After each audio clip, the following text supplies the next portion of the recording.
नमस्कार, आपण पाहताय महाराष्ट्र संध्या न्यूज चॅनेल आवाज महाराष्ट्राचा। नमस्कार, जय भीम। ही बातमी आहे संविधान जागर यात्रेच्या समारोपाची। संविधान जागर यात्रेचा समारोप पवित्र चैत्यभूमी दादर येथे डॉक्टर बाबासाहेब आंबेडकरांचे नातू आणि भारतीय बौद्ध महासभेचे राष्ट्रीय कार्याध्यक्ष संस्थेचे ट्रस्टी श्रद्धेय भीमराव यशवंतराव आंबेडकर च्या प्रमुख उपस्थितीमध्ये हा समारोप करण्यात आला। यावेळी आमदार ज्येष्ठ नेते आमदार भाई गिरकर आणि संविधान जनयात्रेच्या प्रमुख पदाधिकाऱ्यांच्या उपस्थितीमध्ये हा समारोप करण्यात आला। त्यानंतर छत्रपती शिवाजी नाट्य मंदिर दादर या ठिकाणी संविधान समारोप सभेचं आयोजन करण्यात आलं होतं।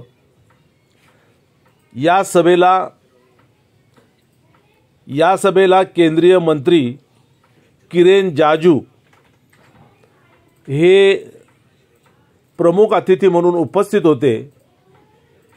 त्याने आपल्या भाषणामध्ये या जनजागरण यात्रेचं कौतुक करून आपण ही बौद्ध आहोत, सकाळी रात्री झोपताना बुद्ध भगवान यांचं नाव घेऊन झोपतो आणि सकाळी उठल्यानंतर विश्वरत्न डॉक्टर बाबासाहेब आंबेडकरांच्या विचाराचं काम करतो, अशा तऱ्हेची स्पष्टी त्याने आपल्या भाषणामध्ये दिली। डॉक्टर बाबासाहेब आंबेडकर ज्या ज्या ठिकाणी त्यांची पावले लागलेली आहेत ती ठिकाणे स्मारकाच्या रूपाने जतन केली जातील असंही त्यांनी सांगितलं। केंद्रीय मंत्री नामदार रिजाजू यांनी सुमारे 18 मिनिटाचं भाषण केलं। या भाषणामध्ये आपलेपणाची लय होती। उपस्थितांची केंद्रीय मंत्री नामदार रिजाजू यांनी मने जिंकली। त्या संपूर्ण भाषणाचा हा वृत्तांत आपण महाराष्ट्र संध्या यूट्यूब चॅनलच्या माध्यमातून पाहू शकता। हमारे जितने भाई बहन हैं मंच पर विराजमान कर्मवीर दादा साहेब गायकवाड़ जी का ग्रैंडसन श्री राजेंद्र गायकवाड़ जी, आधार महिला संस्था अध्यक्ष Yojana Tokle ji, Ghe Bharari federation president Sneha Bhalerao ji, Jai Bhim army के अध्यक्ष Shri Nitin More ji, Buddhist youth organisation के अध्यक्ष advocate Vijay Gauhale ji, human rights activist advocate Valmiki Nikhalje ji, Phule Sahu Ambedkar activist Shri Akash Ambhore ji, profound Ambedkarite youth leader Shri Nagsen Punke ji, और कार्यक्रम से जुड़े हुए आप लोग मुंबई में यहाँ एकत्रित होने पर मुझे भी आपके बीच में आने का मौका मिला। मैं बहुत ही गौरव महसूस कर रहा हूँ। विशेष कारण है इसका। वो बहन बता रही थी मैं दिल्ली से आया हूँ। मैं तो अभी दिल्ली से नहीं आया, मैं अभी नॉर्थ ईस्ट से। दिल्ली तो मेरा ऑफिस है। अभी मैं गांव से 10 घंटे गाड़ी में, फिर उसके बाद गुवाहाटी, फिर कलकत्ता, फिर बम्बई पहुंचा, तो पहुंचते पहुंचते लेट भी हो गया। अभी मैं कुछ बातें करके दिल्ली निकल जाऊंगा। मेरा कार्यक्रम है 14 तारीख का, फिर आ रहा हूँ। और बीच में मेरा नासिक में भी कार्यक्रम है, नागपुर में भी जाना है, अकोला में कई कार्यक्रम, पुणे में भी रखेंगे। और वैसे भी मैं महाराष्ट्र का दौरा बहुत कर चुका हूं। पहले भी मैं अलग अलग मंत्रालय में रहा है, तो इस बार भी विशेष रूप से मुझे महाराष्ट्र का दौरा करना है। मैं 2-4 मिनट में उल्लेख करूंगा। सबसे पहले तो ये जो कार्यक्रम का रचना किया है बहुत ही जरूरी और बहुत ही महत्वपूर्ण कार्यक्रम आप लोगों ने किया है। ये संविधान के बारे में इस देश में जो गलत बातें फैलाए जा रहे हैं उसको ठीक करने के लिए महाराष्ट्र के अंदर में आप लोगों ने जो विशेष जो कार्यक्रम चलाया है, मैं मानता हूं कि ये सचमुच में देश भर में भी ऐसा चलाना चाहिए। महाराष्ट्र में तो आप लोग कर ही रहे हैं। अब मैं एक रिजर्व कैटेगरी का एक नागरिक हूं। हम लोग इस देश में जितना SC ST के लोग हैं, हम लोगों को विशेष रूप से एक दायित्व खुद अपने मन में लेना चाहिए। SC ST और जितना बैकवर्ड कम्युनिटीज के लोग हैं, और एक तरीके से हम लोगों का साथ एक मजाक उड़ाया जा रहा है। बाबा साहब अंबेडकर जी का जो सोच है, और हम बुद्ध भगवान का आशीर्वाद से काम करते हैं। सुबह बुद्ध भगवान का आशीर्वाद से और रात बुद्ध भगवान के आशीर्वाद के बाद हम सोते हैं, और दिन में काम करते समय बाबा साहेब डॉक्टर भीमराव अंबेडकर जी का विचार को दिल में रख करके हम लोग चलते हैं। लेकिन जो लोग बाबा साहब को मानते ही नहीं है, जिन्होंने बाबा साहब को ह्यूमिलेशन किया, इंसल्ट किया, उनको कोई रिकॉग्निशन नहीं दिया, ये लोग बाबा साहब का नाम लेकर के प्रचार प्रसार कर रहे हैं। और जो लोग बाबा साहब को मान रहे हैं, उसको बाबा साहब को विरोधी दिखा करके, संविधान विरोधी दिखा करके जो काम हो रहा है, मैं मानता हूं खास करके महाराष्ट्र के अंदर में ये डॉक्टर बाबा साहब का कर्म भूमि है, उसका गृह राज्य है, तो इसका सबसे पहला महाराष्ट्र से ही अभियान शुरू होना चाहिए। इसलिए आप लोगों ने संविधान जागरण यात्रा जो किया है, उसके लिए विशेष अभिनंदन करना चाहता हूं। आज हम लोग यहां जितने लोग बैठे हैं, और आप लोग महाराष्ट्र के अंदर में जितने जिले हैं, सबको छूते हुए आप लोगों ने कार्यक्रम करके मुंबई पहुंचा है। मैं मानता हूं कि मेरा भी एक विशेष जिम्मेदारी है। आजकल सोशल मीडिया का जमाने में क्या गलत क्या सही पूरा डाइल्यूट कर देते हैं। सही बात पहुंचता नहीं है, और जो झूठ बोलते हैं, गलत बात बोलते हैं, वो बिल्कुल सच जैसे बोल के घूमता है। अभी आप देखिए, इस बार जो नया पार्लियामेंट बना है, 18वीं लोकसभा, कांग्रेस पार्टी और कुछ पार्टियां हैं, छोटे छोटे संविधान किताब पकड़ करके जय संविधान का नारा लगाने का ढोंग किया है। मैं संसदीय कार्य मंत्री हूं, पार्लियामेंट का पूरा संचालन मेरे द्वारा होता है। मैं देख रहा था, और मुझे देख करके बहुत गुस्सा भी आया, और एक तरीके से उनका हरकत देख करके मुझे शर्म भी आ रहा था।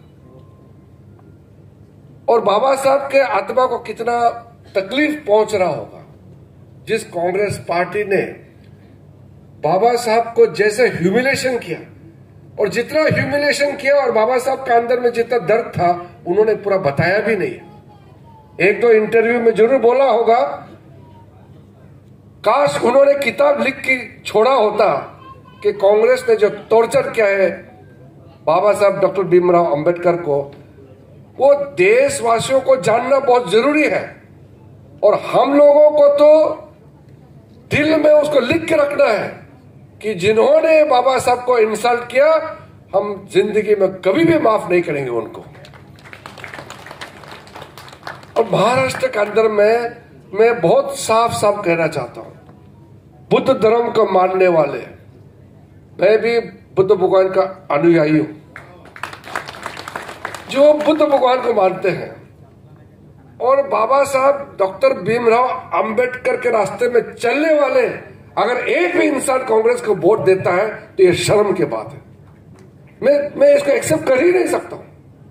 ये कोई 1000 साल पुराना नहीं। बाबा साहब हमारा 50s में 56 तक जब दीक्षा भूमि में उन्होंने बुद्धिज्म को एम्ब्रेस किया, ये बहुत पुराना कहानी नहीं है। ये अभी 50-60 दशक पहले की बात है। और अगर हम लोग इतना जल्दी भूल जाएंगे, तो फिर हम लोग बाबा साहब का नाम लेकर के भी हम उनको कोई हम न्याय नहीं दिला रहे, उनका आत्मा को शांति पहुंचाने के लिए कोई काम नहीं कर रहे। इस बार मैंने देखा है कि कांग्रेस पार्टी संविधान बदल जाएंगे कहने पर हमारे शेड्यूल कास्ट, शेड्यूल ट्राइब के लोग,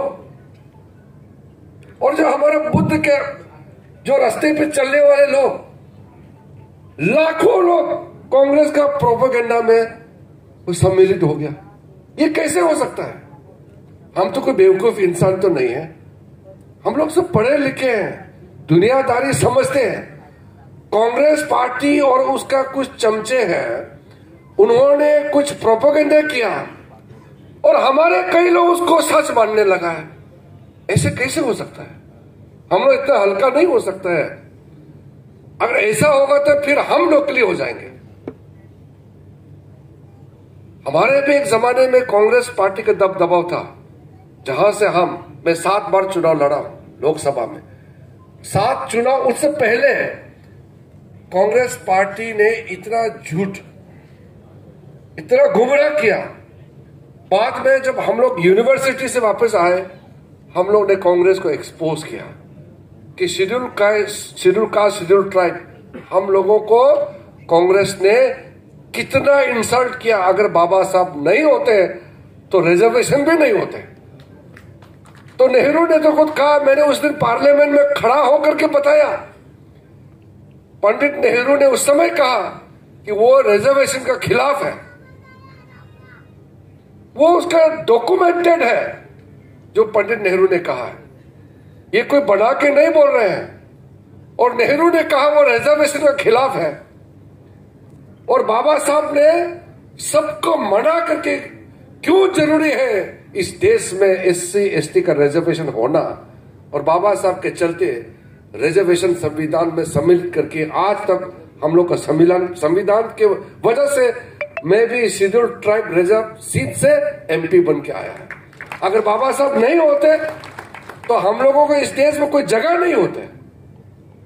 और वही सिर्फ नहीं, बाबा साहब ने जब लॉ मिनिस्टर रिजाइन किया, कितना दर्द था। और बाबा साहब ने जो चिट्ठी लिखा पंडित नेहरू को, क्यों इस देश का लॉ मिनिस्टर पद से वो इस्तीफा दे रहे हैं, मैंने वो पत्र को पढ़ा। और जब मैं लॉ मिनिस्टर बना, इतने साल बाद, बाबा साहब के बाद, एक बुद्ध को मानने वाला एक बुद्धिस्ट को हमारे प्रधानमंत्री मोदी जी ने इतने सालों बाद इस देश का कानून मंत्री बनाया। और जब कानून मंत्री बना तो मैंने पढ़ा है कि बाबा साहब के मन में क्या दर्द था कि उन्होंने कानून मंत्री का पद से इस्तीफा दिया। तब मैंने बहुत गहराई से स्टडी करके देखा है कि जवाहरलाल नेहरू ने इतना इंसल्ट किया पंडित नेहरू का, जो हर एक स्टेप में बाबा साहब को कोने कोने में बिठाते थे, साइड में दूर दूर बिठाते थे, कोई कमेटी में मेंबर नहीं बनाते थे, किसी कैबिनेट कमेटी के चेयरमैन छोड़ दीजिए मेंबर नहीं बनाते थे, किसी भी विदेश में प्रतिनिधिमंडल जाते थे, डेलीगेशन जाते थे, बाबा साहब को नहीं भेजते थे। कोई भी इंपॉर्टेंट भारत सरकार का काम होगा, बाबा साहब अंबेडकर को कंसल्ट नहीं करते थे। इतना इंसल्ट झेलते झेलते बाद में बर्दाश्त नहीं हुआ और बाबा साहब अंबेडकर ने नेहरू का कैबिनेट से लॉ मिनिस्टर पद से इस्तीफा दिया है। उसके बाद लगातार एक के बाद एक कांग्रेस पार्टी ने जो इंसल्ट किया, और जब राजीव गांधी के पास 400 से ज्यादा सीट था, उन्होंने क्लियरली कहा कि बाबा साहब का लेगेसी को नहीं मानते हैं और वो रिजर्वेशन का खिलाफ है। और जब ओबीसी, आज ओबीसी समाज के लोग भी सुनना चाहिए।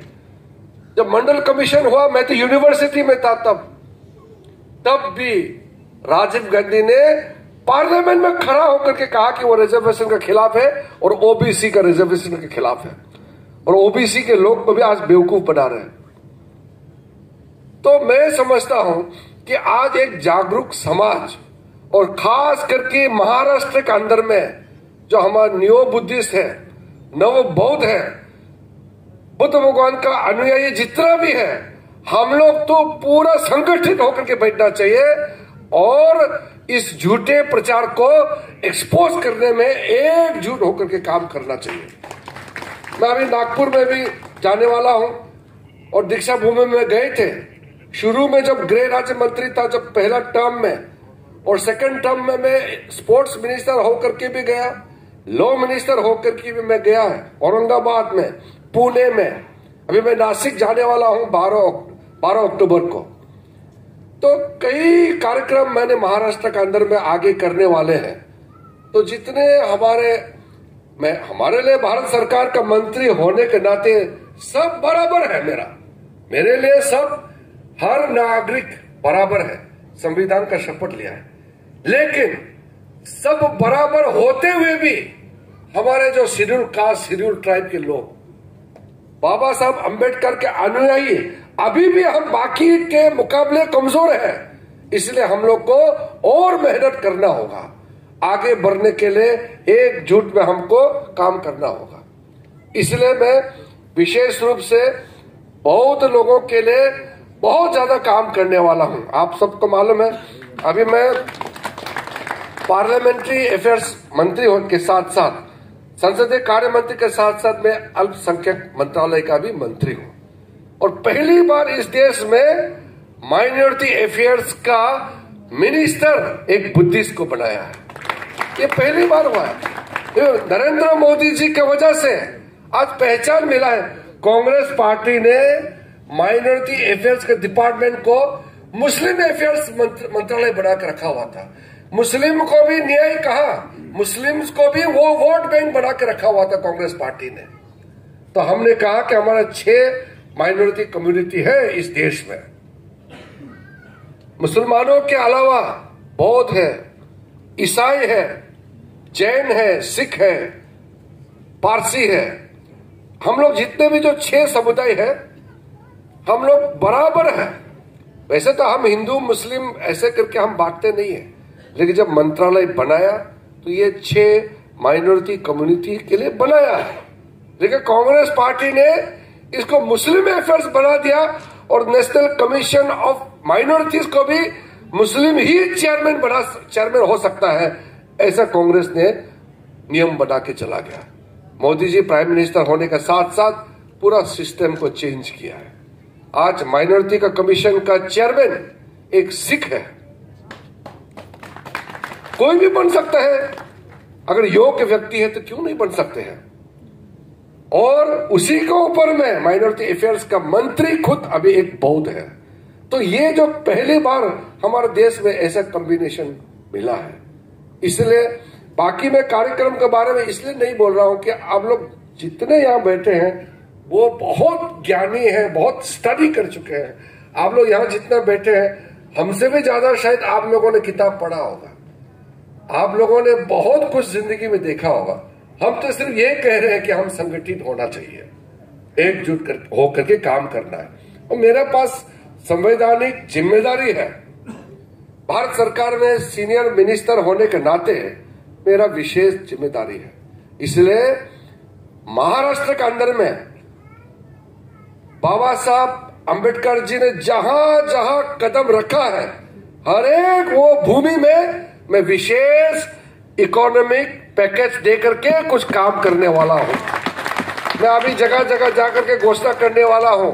हमने पूरा उसका फाइनेंशियल प्लानिंग बना कर रखा है। और जितना बुद्धिस्ट सेंटर है महाराष्ट्र के अंदर में, हर एक बुद्धिस्ट सेंटर और जो सोसाइटी है, कुछ लोग तो यहां बैठे हैं, उनके लिए हम classroom, hostel, skill training centre, महिलाओं के लिए विशेष ट्रेनिंग सेंटर और साथ साथ में खेल धूल के लिए स्पोर्ट्स फैसिलिटी सेंटर में पूरे महाराष्ट्र में जहां जहां बौद्ध सेंटर है, सबको नरेंद्र मोदी जी का आशीर्वाद से मेरा मंत्रालय से आपको मदद मिलने जा रहा है। पूरा हम लोग भविष्य बदलने वाला है।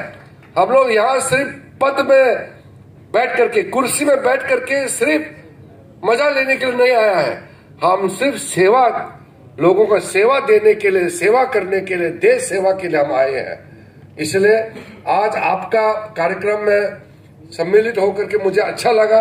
और जैसे मैंने कहा, क्योंकि मुझे निकलना है, मुझे बहुत ज्यादा लंबा नहीं बोलना है, लेकिन मेरा अनुरोध है, क्योंकि कार्यक्रम में आप लोग ने मेहनत करके इतना लंबा यात्रा करके आए हैं, जो विशेष रूप से जिन्होंने लीडरशिप रोल प्ले किया है, तो आप लोगों को जरूर बोलना चाहिए। और मुझे आगे बोलने का मौका इसलिए दिया क्योंकि मुझे अभी दिल्ली निकलना है। और बाबा साहब अम्बेडकर जी के अलावा आप लोगों ने जो जिसका टीचिंग्स, जिसका गाइडेंस, जिसका स्पिरिट को लेकर के चला है, मुझे बहुत अच्छा लगा। आप लोगों ने खास करके जो हमारे महाराष्ट्र में महापुरुषों कई रहे हैं, इन लोगों का आपने सबको याद किया। छत्रपति शिवाजी महाराज का, क्रांतिबा ज्योतिबा फूले जी, राजऋषि छत्रपति शाहू महाराज, भारत रत्न अम्बेडकर जी का तो है ही है, और लोक कवि डॉक्टर अन्नाभाऊ साठे जी, संत रविदास, महर्षि वाल्मीकि और बिरसा मुंडा, जिसको प्रधानमंत्री जी ने हमारा ट्राइबल्स लोगों में उसको एक देवता का रूप में स्थान दे करके सितंबर 15 को देश भर में जनजाति गौरव दिवस मनाने का कोशिश जो किया है, अभी सफलतापूर्वक आगे चल रहा है। और तंत्य, तथ्य, भील, क्रांतिकारी, जलकारी, कोरी जैसे महापुरुषों के विचारों को आप लोगों ने अनुसरण करते हुए जो कार्यक्रम चलाया है, मैं मानता हूं कि पब्लिक मीटिंग आप लोग ने जितना किया होगा, जरूर संदेश लोगों के बीच में पहुंचा होगा, और ये पहुंचना भी जरूरी है। और मैं मानता हूं कि महाराष्ट्र हमेशा पूरा देश को एक तरीके से रोशनी देते हैं। महाराष्ट्र राष्ट्र प्रेमी लोगों का ये प्रदेश है। यहां से जो भी संदेश जाता है पूरा देश भर में पहुंचता है। इसलिए ये जो संविधान जागर यात्रा आपने किया है और इस समिति ने जो काम किया, मैं मानता हूं ये शुरुआत महाराष्ट्र में जरूर हुआ है, लेकिन संविधान का माखौल उड़ाने वाले कांग्रेस और उनका साथियों का बेनकाब करने के लिए यह अभियान पूरा देश भर में फैलेगा, ये मैं मानता हूं, और ये फैलना चाहिए। और जो आने वाला विंटर सेशन पार्लियामेंट में मैं अभी सोच के रखा हूं कि आप लोगों का जो कार्यक्रम महाराष्ट्र में हुआ है, इसका जिक्र हम पार्लियामेंट में जरूर करेंगे, क्योंकि ये मामूली यात्रा नहीं है।